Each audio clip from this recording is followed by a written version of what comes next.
اعوذ باللہ من الشیطان الرجیم میں اللہ تعالیٰ کی پناہ میں آتا ہوں شیطان مردود سے۔ بسم اللہ الرحمن الرحیم اللہ کے نام سے شروع جو نہایت مہربان رحم والا۔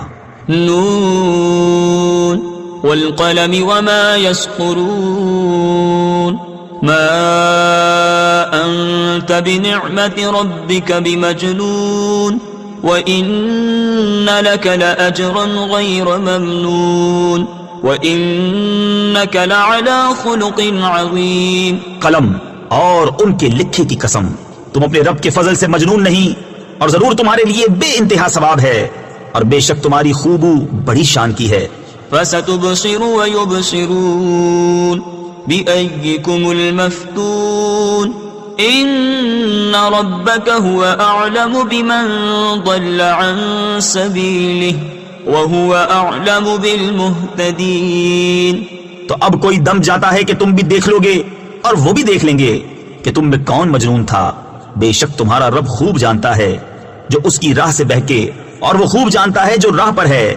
فلا تطع المكذبين ودوا لو تدهن فيدهنون ولا تطع كل حلاف مهين هماز مشاء بنميم مناع للخير معتد أثيم عتل بعد ذلك زنيم۔ تو جھٹلانے والوں کی بات نہ سننا، وہ تو اس آرزو میں ہیں کہ کسی طرح تم نرمی کرو تو وہ بھی نرم پڑ جائیں، اور ہر ایسے کی بات نہ سننا جو بڑا قسمیں کھانے والا، ذلیل، بہت تانے دینے والا، بہت ادھر کی ادھر لگاتا پھرنے والا، بھلائی سے بڑا روکنے والا، حد سے بڑھنے والا گناہگار۔ درست خو اس سب پر ترا یہ کہ اس کی اصل میں خطا۔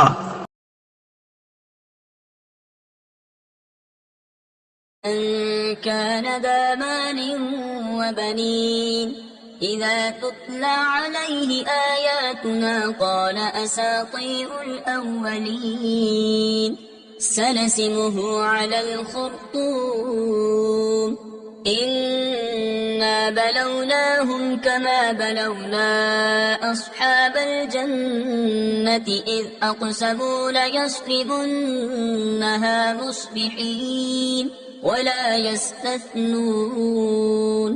اس پر کہ کچھ مال اور بیٹے رکھتا ہے، جب اس پر ہماری آیتیں پڑھی جائیں کہتا ہے اگلوں کی کہانیاں ہیں، قریب ہے کہ ہم اس کی صور کسی تھوتنی پر داغ لگا دیں گے۔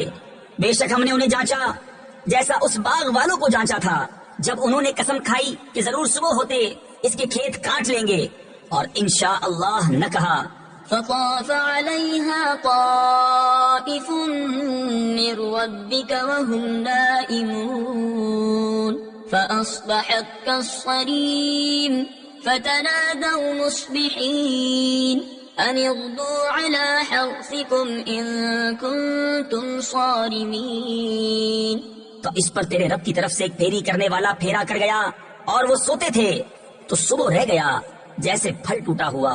پھر انہوں نے صبح ہوتے آپس میں ایک دوسرے کو پکارا کہ تڑکے یعنی صبح سویرے اپنی کھیتی کو چلو اگر تمہیں کاٹنی ہے۔ فانطلقوا وهم يتخافتون ألا يدخلنها اليوم عليكم مسكين وغدوا على حرد قادرين فلما رأوها قالوا إنا لضالون بل نحن محرومون۔ تو چلے اور آپس میں آہستہ آہستہ کہتے جاتے تھے کہ ہرگز آج کوئی مسکین تمہارے باغ میں آنے نہ پائے، اور تڑکے چلے اپنے اس ارادے پر قدرت سمجھتے۔ پھر جب اسے دیکھا بولے بے شک ہم راستہ بہک گئے بلکہ ہم بے نصیب ہوئے۔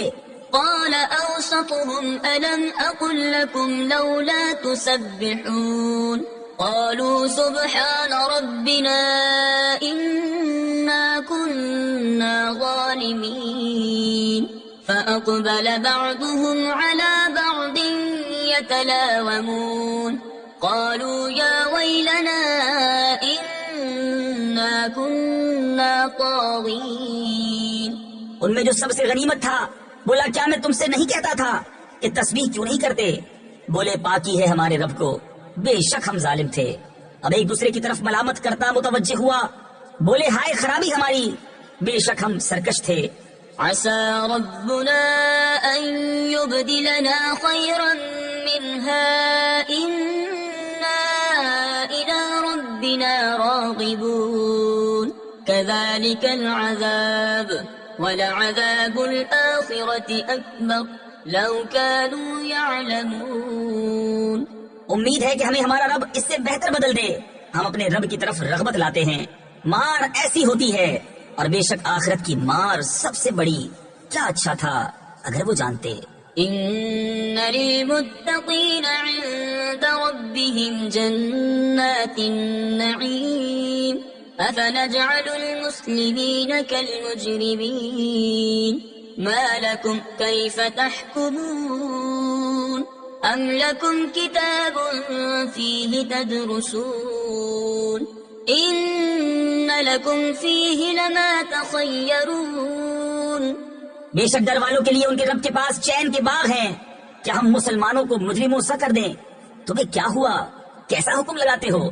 کیا تمہارے لیے کوئی کتاب ہے جس میں پڑھتے ہو کہ تمہارے لیے اس میں جو تم پسند کرو؟ أم لكم أيمان علينا بالغة إلى يوم القيامة إن لكم لما تحكمون سلهم أيهم بذلك زعيم أم لهم شركاء فليأتوا بشركائهم إن كانوا صادقين۔ یا تمہارے لیے ہم پر کچھ قسمیں ہیں قیامت تک پہنچتی ہوئی کہ تمہیں ملے گا جو کچھ دعویٰ کرتے ہو۔ تم ان سے پوچھو ان میں کون سا اس کا ضامن ہے، یا ان کے پاس کچھ شریک ہیں تو اپنے شریکوں کو لے کر آئیں اگر سچے ہیں۔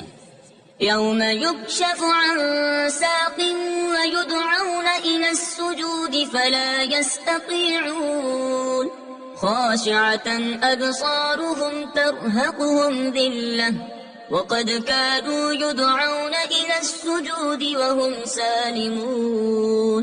جس دن ایک ساق کھولی جائے گی جس کے معنی اللہ ہی جانتا ہے، اور سجدے کو بلائے جائیں گے تو نہ کر سکیں گے، نیچی نگاہیں کیے ہوئے ان پر خواری چڑھ رہی ہوگی، اور بے شک دنیا میں سجدہ کے لیے بلائے جاتے تھے جب تندرست تھے۔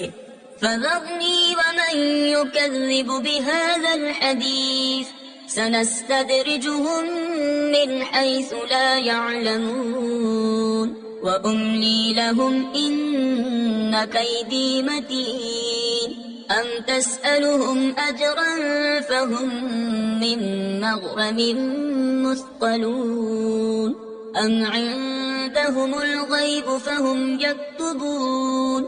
تو جو اس بات کو جھٹلاتا ہے اسے مجھ پر چھوڑ دو، قریب ہے کہ ہم انہیں آہستہ آہستہ لے جائیں گے جہاں سے انہیں خبر نہ ہوگی، اور میں انہیں ڈھیل دوں گا۔ بے شک میری خفیہ تدبیر بہت پکی ہے۔ یا تم ان سے اجرت مانگتے ہو کہ وہ چٹی یعنی تاوان کے بوجھ میں دبے ہیں، یا ان کے پاس غیب ہے کہ وہ لکھ رہے ہیں۔ فاصبر لحكم ربك ولا تكن كصاحب الحوت إذ نادى وهو مكظوم لولا أن تداركه نعمة من ربه لنبذ بالعراء وهو مغموم فاجتباه ربه فجعله من الصالحين۔ تو تم اپنے رب کے حکم کا انتظار کرو۔ تفسیر خزائن العرفان میں ہے جو وہ ان کے حق میں فرمائے اور چندے ان کی ایذاؤں پر صبر کرو۔ کہا گیا ہے کہ یہ آیت جہاد سے منسوخ ہے، اور اس مچھلی والے کی طرح نہ ہونا۔ تفسیر خزائن العرفان میں ہے مچھلی والے سے مراد حضرت یونس علیہ السلام ہیں۔ جب اس حال میں پکارا کہ اس کا دل گھٹ رہا تھا، اگر اس کے رب کی نعمت اس کی خبر کو نہ پہنچ جاتی تو ضرور میدان پر پھینک دیا جاتا، الزام دیا ہوا۔ تو اسے اس کے رب نے چن لیا اور اپنے قرب خاص کے سزاواروں یعنی حقداروں میں کر لیا۔ وَإِن يَكَادُ الَّذِينَ كَفَرُوا لَيُزْلِقُونَكَ بِأَبْصَارِهِمْ لَمَّا سَمِعُوا الذِّكْرَ وَيَقُولُونَ إِنَّهُ لَمَجْنُونٌ وَمَا هُوَ إِلَّا ذِكْرٌ لِّلْعَالَمِينَ۔ اور ضرور کافر تو ایسے معلوم ہوتے ہیں کہ گویا اپنی بد نظر لگا کر تمہیں گرا دیں گے جب قرآن سنتے ہیں اور کہتے ہیں یہ ضرور عقل سے دور ہیں، اور وہ تو نہیں مگر نصیحت سارے جہان کے لیے.